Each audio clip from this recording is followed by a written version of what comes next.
로마서 8장 그 1절은 자유의 선언입니다. 자유의 선언. 어떤 자유의 선언인가 하면 죄와 죽음의 법에서 오늘 우리 하나님의 백성들은 해방이 되었다. 죄와 죽음의 법에서. 그것을 사도 바울은 이렇게 표현을 합니다. 그리스도 예수 안에 있는 사람들은 정죄를 받지 않습니다. 무한한 그 자유의 선언, 자유의 선언, 그것을 우리에게 선포되었다라고 하는 것이죠. 그래서 이 죄와 죽음의 법에서 우리를 해방시키셨는데 그 방법은 뭐냐면 하나님께서 그리스도에게 육신을 입게 하시고 그분에게 우리 육신이 가지고 있는 이 죄를 전가시켰다 이렇게 얘기를 합니다. 그래서 모든 사람들이 가지고 있는 죄를 그분에게 전부 다 전가시키고, 그러니까 우리 변 선생님이 가지고 있는 죄, 내 죄, 장로님 죄, 박 목사님 죄, 몽땅 다 모아가지고 이 모든 죄는 다 그리스도 예수께서 다 책임지실 것이다 라고 그분에게 이 모든 죄를 다 덤태기를 씌우시고 그분을 십자가에서 하나님께서는 심판하실 것입니다. 그래서 그 과정을 통해서 오늘 우리에게는 무엇이 주어졌느냐 하면은 자유가 주어졌어요. 생명이 주어졌다라고 합니다. 나머지 우리가 의롭게 되었다, 죄 사함을 받았다, 이런 여러 가지 이야기들은 하나의 그 파생된 결과물일 뿐이고 오늘 근본적으로 우리에게 주신 것은 뭐냐면 자유다. 자유. 신자가 가지고 있는 자유. 이 자유를 얻었다는 것에 대해서 이 사람들이 잘 이해를 못하고, 그 다음에 이 자유를 얻은 것을 어떻게 활용할지를 사람들이 잘 모르기 때문에 이 귀하게 예수 그리스도의 핏값으로 얻은 이 자유를 사람들은 자기 만족을 위해서 방종함으로 사용하는 부작용을 일으켰다라고 하는 겁니다. 이 교회는 이 자유함을 얻은 사람들이 모여있는 곳임에도 불구하고 아이러니하다라고 얘기를 하잖아요. 그 자유를 끊임없이 교회가 억압을 합니다. 이것도 하지 마라, 저것도 하지 마라, 이건 해서는 안 된다, 요렇게만 살아라, 저렇게 살아라. 교회는 원리상 그런 것을 얘기할 수 있는 하는 것이 아닙니다. 왜냐하면 이미 자유를 얻은 사람들이기 때문에 그 자유를 갖다가 구속하는 어떠한 일도 교회는 해서는 안 되는 겁니다. 어떤 원리상 그렇다고요? 성경의 원리상 그렇다 이거예요. 근데 실제로는 그렇게 할 수가 없어요. 그렇게 하면은 그렇지, 교회라는 모임도 이것이 모여질 수가 없고, 그렇지, 사람들이 예수를 믿는 사람인지 아닌지 아무런 구분도 없이 막 마음대로 막 살아보내도 너네들은 심판도 안 받는다, 죄인이라고 규정도 받지 않는다라고 하게 되면 세상이 혼란스러워지는 그런 현상들이 생길 수밖에 없다라고 하는 겁니다. 그러니까 교회에도 법이 생겨버렸어요. 교회에서는 이렇게 행동을 해야 됩니다. 이런 생각을 하셔야 됩니다. 이렇게 살아야 됩니다. 또 집회 시간 있죠. 헌금 내라고 얘기하죠. 이런 것들 때문에 사람들이 또 얘기합니다. 교회는 돈 없이는 다닐 수 없는 곳이야. 교회는 시간이 없는 사람은 다닐 수가 없는 것이야. 교회는 넉넉하고 뭔가 여유가 있는 사람들이 다니는 곳이지 우리같이 절박하게 하루하루 사는 사람들이 다닐 수 있는 곳은 아니다라고 그렇게 얘기를 합니다. 실제로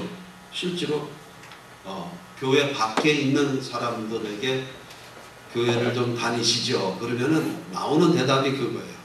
시간이 나면 좀 재정적으로 좀 넉넉해지면. 왜 그럴까요? 그것은 교회가 자유로운 사람들이 모여있는 이 집단임을 우리 스스로가 잃어버렸기 때문에 최소한도 이 집단을, 이 조직을, 말이 조직이라고 얘기합니다만, 이 모임을 우리가 운영하기 위한 어떤 최소한의 기준을 얘기하다 보니까 자꾸만 이 기준이 더 강화되고 또 강화돼서 결국은 뭐예요? 너네들 그렇게 마음대로 살면 하나님께서 너희들 치신다. 자유함을 선언받은 사람에게 우리는 또 다른 심판이라고 하는 것을 무겁게 사람들에게 짐을 지어주고 있는 것이 오늘 우리 교회가 가지고 있는 현실이라고 하는 겁니다. 그 누구의 잘잘못을 지금 얘기하는 것이 아닙니다. 오늘 우리 인간들이 가지고 있는 한계를 아주 적나라하게 보여주는 일이죠. 그것이. 우리는 자유로운 사람입니다. 하나님의 심판 앞에서도 우리는 언제든지 우리가 지나온 모든 삶의 궤적을 통해서 그 가지고 있는 모든 죄악된 악한 모든 것까지도 죄 없다라고 인정을 받고 있는 사람들이에요. 자유로운 사람들이라고. 우리를 누구도 억어할, 구속할 수 있는 법과 존재는 아무도 없어요. 우리 자유로운 사람들. 여기서 우리가 이 자유의 개념을 조금 더 이해할 필요가 있는데요. 이 자유는 죄로부터의 자유라는 거예요. 어저께 돌 김용옥이라고 하는 분이 21세기 노자에 대한 해석을 갖다가 강의하는 것을 제가 좀 들으면서 저도 좀 많이 배웁니다. 많이 배우는 것 중에 하나가 그렇죠. 언어라고 하는 것은 그렇죠. 언어라고 하는 것은 그 사람이 마음속에 품고 있는 것을 표현하는 것이다. 그분이 그렇게 얘기를 해요. 근데 저는 이제 그 강의를 들으면서 좀 생각한 건 그겁니다. 언어란 것은, 말이란 것은 이 사람과 이 사람이 요 개념은 이렇게 표현하자고 약속을 합니다. 약속을 하는 겁니다. 그러니까 이 약속을 한 사람끼리만 계속 이 얘기를 하면은 그 약속이 잘 이루어지겠죠. 그런데 전혀 이제 약속을 이 사람하고 이 사람하고 이 사람하고 그래서 약속을 한 사람끼리 얘기를 하는데 그 약속을 하지 않은 저쪽 사람들은 이 개념을 자기식으로 이해를 해버린다는 거죠. 그래서 싸움이 나죠. 오해가 일어나. 불쾌함도 생기고 말이죠. 자기식의 또 해석, 그 자기 마음대로, 그렇지? 이 언어라는 것이 참 힘듭니다. 그래서 이 보편적 언어를 사용해야 된다라고 하는 것은, 그렇지? 국어 사전적 의미에서. 그래서 뭐 그 매뉴얼대로 또 말을 한다고 해서 모든 사람들이 다 이해하면 그렇지가 않아요. 왜냐하면 어떤 사람은 그 단어를 직선적으로 사용해서 말을 하는 사람도 있고, 어떤 사람들은 그것을 은유적으로 얘기를 하는 사람도 있고, 그렇죠? 과학서적에서 사용하고 있는 단어와 소설에서 사용하고 있는 단어는 똑같은 단어라도 그 뉘앙스는 전혀 다를 수 있다라고 하는 것입니다. 그러니까 아무리 이것이 뭐 과학적으로 뭐 수학적으로 정확하게 뭘 우리가 이게 뭐 기계적으로 뭘 엮어놓는다고 해도 이 잘 되지 않는 것이, 왜냐하면 이 사람들 때문에 그래. 사람들이 다 다르기 때문에 그래. 다 달라요. 그래서 우리가 이제 제가 성경을 강론을 해가면서 끊임없이 여러분에게 얘기하는 건 이 단어의 개념은 이겁니다 라고 얘기를 해요. 이 단어의 개념은 이겁니다. 이 개념을 가지고 성경을 보셔야 성경이 이해가 됩니다 라고 계속 얘기를 하는 거예요. 5살짜리가 가지고 있는 단어의 개념과 60 먹은 사람이 가지고 있는 단어의 개념이 동일한 개념일 수가 없잖아요. 그런데 이 동일한 개념으로 성경을 보니까 성경이 이해가 되지 않는 겁니다. 인생, 이렇게 우리가 한 단어를 얘기할 때 5살짜리가 얘기하는 인생이라는 것은 엄마 저 빨간 것밖에 안 담겨져 있지만 환갑이 된 사람이 얘기하는 그 인생이라고 하는 것은 60년 세월 동안 겪었던 모든 쓴맛, 단맛, 신맛, 그치? 고통스러운 거, 행복한 거, 그리고 그 인생 속에는 수만 명, 수천 명이 다 담겨져 있는 개념을 가지고 얘기를 한단 말이죠. 똑같은 인생이란 단어를 얘기한다고 그 인생의 개념이 다 같은 것이 아니라고 하는 것이. 로마서 8장 1절에 너희들은 정죄함이 없나니 라고 하는 이 정죄함 속에 정죄함이 없다는 이 문장 속에 담겨져 있는 이 자유의 개념은 오늘 우리가 알겠지. 모든 것으로부터의 자유가 아니고 죄로부터의 자유. 죄로부터의 자유. 이것은 그렇지. 어디로 들어가는 건가 하면은 이제 죄라고 하는 울타리에서 우리가 자유함을 얻었다. 그래서 자유함을 얻어서 나와 보니까 우리가 서 있는 곳이 어디였더라? 어디였어요? 이 말씀의 교회 경우도 이런 정도는 대답을 딱 할 수 있어야 제가 신이 납니다. 목사는 재미가 나는데 그것이 뭐냐면 성령의 법 안에 들어와 있더라라고 하는 것이. 그냥 아무 개념이 없는 것으로 우리가 자유를 얻었다고 해서 온 것이 아니라 죄로부터 자유함을 얻었는데 그래서 그 죄라고 하는 그 울타리에서 우리가 벗어났다라고 했는데 벗어나서 보니까 거기는 뭐예요? 성령의 법 속에 우리가 있더라. 그러니까 죄로부터 자유함을 얻었다라고 하는 이 개념은 그 즉시 어떤 개념으로 바뀌느냐 하면은 성령의 법 속에 들어와 있다는 개념으로 바뀌셔야 된다라고 하는 겁니다. 그러니까 같은 자유가 이 같은 자유의 개념으로서만 이것이 해석이 되지 않는 이유가 바로 자유, 죄로부터의 자유. 그래서 그 자유는 곧 뭐예요? 성령의 법 안에 들어와 있다. 그 자유라고 하는 단어 속에는 성령의 법 속에 들어와 있다라고 하는 개념이 함께 이것이 담겨져야 된다라고 하는 겁니다. 너무 쉬운 얘기를 제가 좀 어렵게 얘기합니까? 좀 반응을 좀 보세요.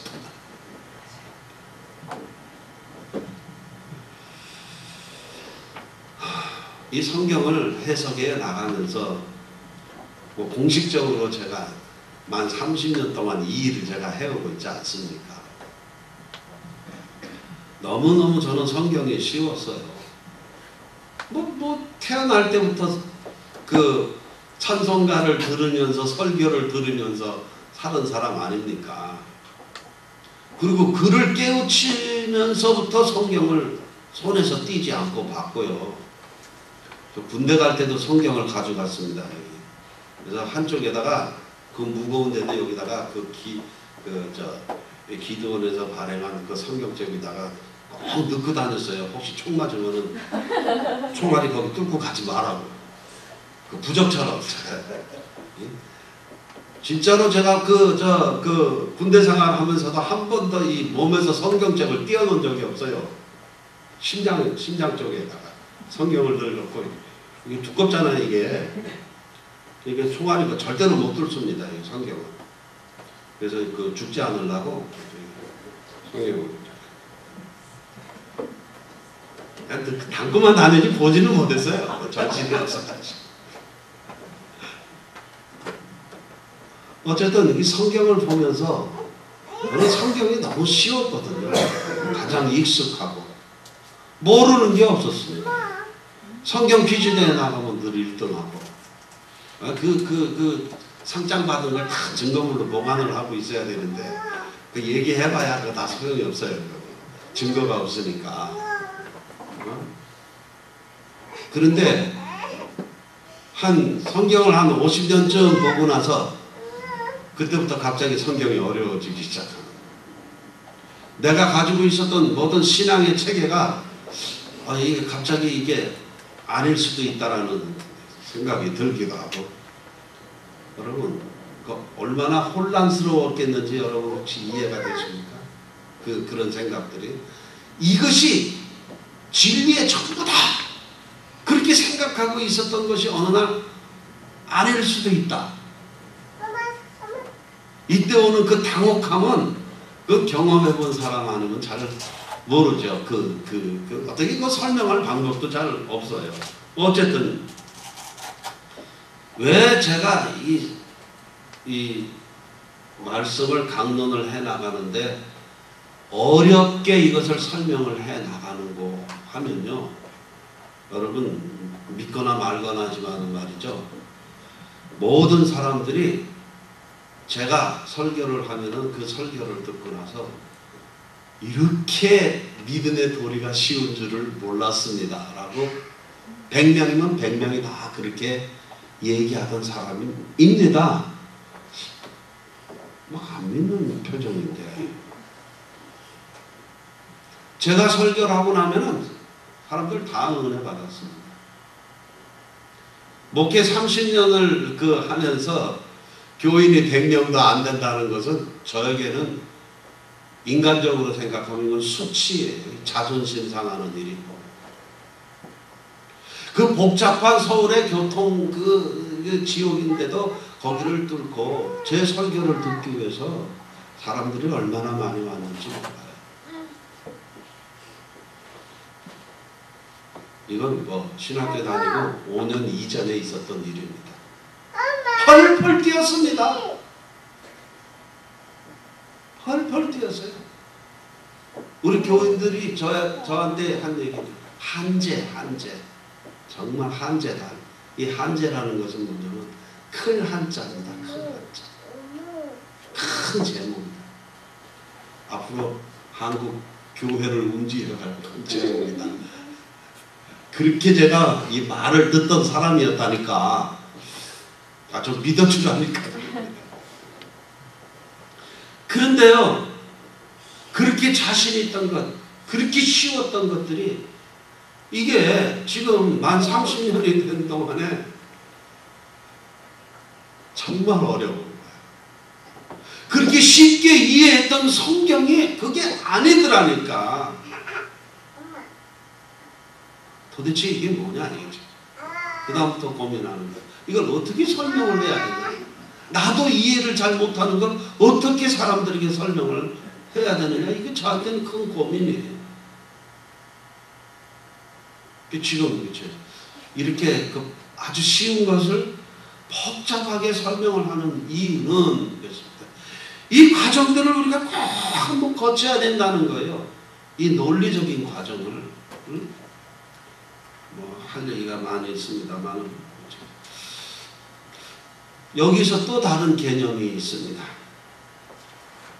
성령의 법을 따라 사는 것은 4절을 한번 보실까요?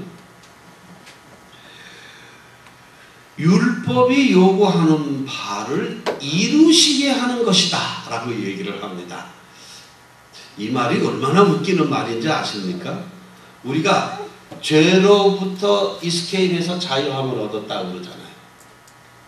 율법의 굴레에서부터 자유를 얻었는데, 그래서 성령의 법 속에 들어왔다. 자유를 얻어서 성령의 법 속에 들어왔는데, 막상 들어와서 그 성령의 법이 무언가 하고 봤더니 우리가 도망쳐 나왔던 그 율법의 굴레를 완성케 하는 일이라고 얘기를 합니다. 지금 이 얘기가 이해가 되십니까? 너무 한국말이 그냥 쉬워서 줄줄줄 읽다 보니까 이 말이 가지고 있는 논리적 모순성을 우리가 미처 깨닫지 못하고 넘어가 버리는 거예요. 우리가 도망쳐 나온 것을 다시 온전케 하고 완전케 하기 위해서 오늘 성령의 법이라는 것이 오늘 그 개념이 바로 그렇다라고 얘기를 하고 있는 겁니다. 아이고 참 어렵습니다. 그 이 성령의 법을 따라 산다는 것은 도대체 무엇일까? 오늘 11절까지 내용을 조금 요약을 하면 그렇습니다. 육신의 법을 따라 사는 사람은 뭐를 생각한다고요? 육신의 법을 생각한다. 성령의 법을 따라 사는 사람은 뭘 생각한다고요? 성령의 법을 생각한다. 이거는 아주 그 5살 나는 아이들도 대답할 수 있는 아주 간단한 내용입니다. 근데 그 육신의 것이 무엇이냐라고 했을 때 죽음에 이르게 한다라고 얘기를 합니다. 오늘 말씀 6절 보실까요? 육신에 속한 생각은 죽음입니다. 무엇을 생각해도 이거는 결론이 어디로 가는 거예요? 죽음으로 간다 이러면 죽음으로 간다. 하나님의 법을 따르지 않고 복종하지 않는다. 그리고 육신의 법은 하나님을 기쁘게 해줄 수 없다. 아주 쉽게 얘기하지만은 근데 대단히 관념적이다라고 하는 얘기입니다. 실제적으로 그럼 어떻게 사는 것이 그 성령의 법을 따라 사는 것이고 뭐를 안 해야 되는 것이 육신의 법이다라고 이렇게 정확히 또 얘기도 안 하고 있어요. 하나님을 기쁘시게 할 수 없고 육신의 법은 결국은 어디로 가느냐 하면은 죽음으로 갈 수밖에 없다. 이렇게 얘기를 합니다. 혼란스럽죠? 굉장히. 거기에 성령의 법을 육신의 법과 대비해서 사도 바울은 설명을 하고 있어요. 그 성령의 법은 무엇이냐 하면은 뭐라고 얘기해요? 생명과 평화다. 같은 6절에 육신에 속한 생각은 죽음이라고 얘기를 하면서 성령에 속한 생각은 생명과 평화다. 이 생명과 평화라고 하는 이 두 단어 속에 하나님이 기뻐하시는 것, 하나님이 좋아하시는 것, 하나님이 원하시는 그 기준, 이 모든 것이 거기다 담겨져 있는 겁니다. 그러니까 육신의 법은 뭐겠어요? 이 생명과 평화라고 하는 두 단어에 배치되는 모든 일들은 다 육신에 속한 일들이다라고 하는 것입니다. 생명과 평화다. 그리고 또 뭐라고 얘기합니까? 성령에 속해 있다는 것은 이미 신자는 부활한 존재다라는 것을 증명한다. 이렇게 얘기를 합니다. 부활한 존재다. 이것을 사도 바울은 에베소서에서 조금 더 자세하게 설명을 하고 있는데 에베소서 2장을 한번 보시겠어요? 에베소서 2장 5절 보겠습니다. 범죄로 죽은 우리를 그리스도와 함께 살려주셨습니다. 여러분은 은혜로 구원을 얻었습니다. 6절 하나님께서 그리스도 예수 안에서 우리를 그분과 함께 살리시고 하늘에 함께 앉게 하셨습니다. 누구를 지금 하늘에 앉게 하셨다고 얘기를 합니까? 왜?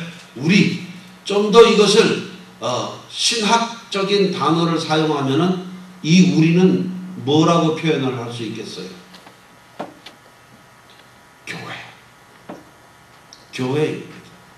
교회는 교회에 속한 우리 모두는 다 이미 그리스도와 함께 하늘에 앉으신 바 된 자니라고 이렇게 바울은 규정을 하고 있다고 하는 것입니다. 이미 부활했다. 부활했을 뿐만 아니라 이미 그리스도와 함께 하늘에 앉으셨다. 그리스도는 지금 어디 계셔요? 보좌 우편에 앉아 계신다. 그 보좌 우편에 우리 쫙 거기 지금 줄 서서 우리도 같이 지금 앉아 있다라고 하는 거예요. 그 보좌 우편은 무슨 자리예요? 좌편은 무슨 자리고 우편은 무슨 자리예요? 하나님의 가장 하나님께서 가장 믿고 신뢰하는 좌정수 우정수이라는 이야기입니다.